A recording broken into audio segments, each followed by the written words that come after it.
À la demande des motoneigistes et parce qu'un tollé général s'est fait entendre de partout au Québec, suite à l'annonce de la possibilité d'une loi interdisant la circulation de nuit des motoneiges entre minuit et 6 heures, l'Association des motoneigistes du Québec, au nom des motoneigistes québécois, a mis en circulation une pétition demandant à ce que le gouvernement du Québec ne légifère pas en ce sens.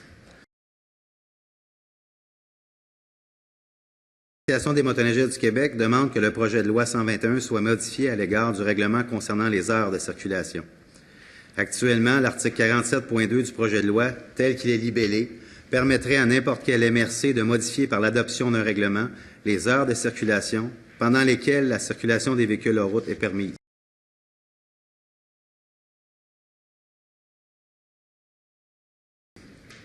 À preuve, lorsqu'on fait une analyse sur l'ensemble du Canada et des États-Unis de l'existence d'une réglementation d'interdiction de circuler la nuit, on se rend compte que ces territoires, provinces et États ont décidé que les interdictions de circuler la nuit relèvent des compétences locales et régionales. Par exemple, dans l'État du Vermont, 95 % de l'ensemble des sentiers ne font pas l'objet d'une interdiction de circuler la nuit. L'État du Vermont a plutôt décidé de confier aux autorités locales le pouvoir d'appliquer ou non un couvre-feu, ce qui signifie que ce sont environ 8 tronçons de sentiers qui font l'objet d'un couvre-feu spécifique la nuit. Dans certains autres États américains, tels que le Wyoming et le Michigan, nous notons l'existence de quelques rares couvre-feux sectoriels. La ville de Sault-Sainte-Marie au Michigan a même dû modifier son règlement de couvre-feu en le faisant passer de 23 heures à 1 heure du matin à la demande des intervenants locaux qui avaient constaté une baisse notable de l'achalandage et de l'activité économique dans cette municipalité. De plus, dans l'ensemble du Canada, aucune province n'a à ce jour appliqué de couvre-feu, exception faite d'une seule municipalité, soit celle de Fort Resolution dans les territoires du Nord-Ouest. Que ce soit en Ontario, en Saskatchewan, en Alberta, en Colombie-Britannique, en Nouvelle-Écosse, Île-du-Prince-Édouard, Terre-Neuve, Yukon, Nunavut, des lois régissent la circulation des motoneiges, mais aucun article ne porte spécifiquement sur les horaires de circulation. Avec le projet de loi 121, le Québec deviendrait le seul endroit en Amérique du Nord à imposer un couvre-feu sur la presque totalité de son territoire. Il serait aberrant de constater que la province de Québec, soit celle qui se targue d'être la pionnière dans le développement des sentiers de motoneige, interdirait la circulation des motoneiges la nuit par une voie visant l'ensemble de la province.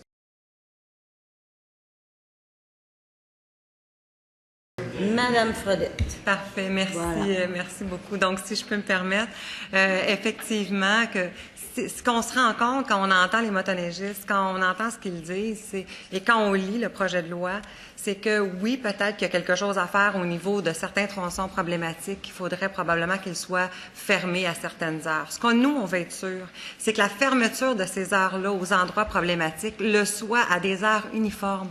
C'est-à-dire qu'on ne voudrait pas qu'il y ait une MRC qui dise, ben nous, ce petit tronçon-là qu'on veut fermer, qu'on puisse le fermer à 9 heures le soir ou 8 heures le soir. Donc, on voudrait que l'heure de fermeture problématique sur des tronçons particuliers le soit à des heures uniformes pour pas que ça aille en deçà du minuit, par exemple, parce que comme c'est là, ça pourrait être le cas.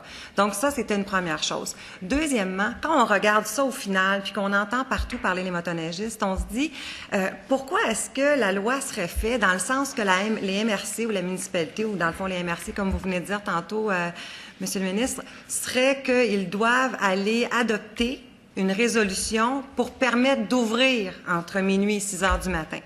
Pourquoi ça serait... Puis donc, si on comprend qu'une MRC n'adopte pas de résolution pour ouvrir entre minuit et 6 heures, c'est qu'elle sera fermée par défaut, automatiquement. Alors, on se dit, pourquoi dans ce cas-là, pas faire le contraire? Au lieu de fermer automatiquement par défaut, à moins que chacune des municipalités adopte un règlement et ensuite ce règlement-là se transpose au MRC, pourquoi est-ce que ça ne serait pas le contraire? Donc, c'est ça, au final, qu'on regarde et qu'on se dit, ça pourrait être aussi simple que ça, que s'ils adoptent à ce moment-là un règlement pour fermer, bien que ce tronçon-là spécifique soit fermé. Puis quand on regarde partout, dans les autres provinces canadiennes, c'est ce qu'ils font. Alors là, c'est dans le fond, c'est là où nous, on en est rendu en regardant ça. On se dit ailleurs, c'est ce qu'ils font, ils adoptent un règlement pour fermer un tronçon problématique et non pas une législation provinciale pour fermer automatiquement, qu'on doit défaire pour ouvrir.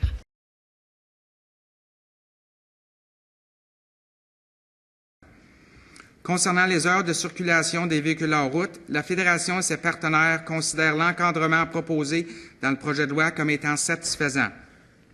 L'autorité attribuée aux municipalités leur permettra de légiférer sur les heures d'ouverture des sentiers situés sur leur territoire. Elle offrira également à nos clubs et bénévoles la possibilité de préserver leur droit de circuler la nuit dans les zones non problématiques. De plus, l'entrée en vigueur des provisions limitant les heures de circulation en décembre 2011 permettra de réduire les interruptions de la circulation ainsi que la confusion qui en résulterait, en plus d'offrir à nos clubs le temps nécessaire pour entreprendre les démarches afin d'ouvrir les sentiers là où il s'avère possible de le faire. Toutefois, en ce qui est trait à la portion du projet qui accorde au ministre le droit de réglementer sur cette question dans toute autre région ou tout autre territoire, nous émettons une certaine réserve. En effet, il nous importe d'être assurés que les motoneigistes auront la liberté de circuler la nuit dans les sentiers situés en dehors des zones municipalisées, puisque ces derniers ne peuvent être considérés comme une nuisance pour les riverains dans de tels secteurs.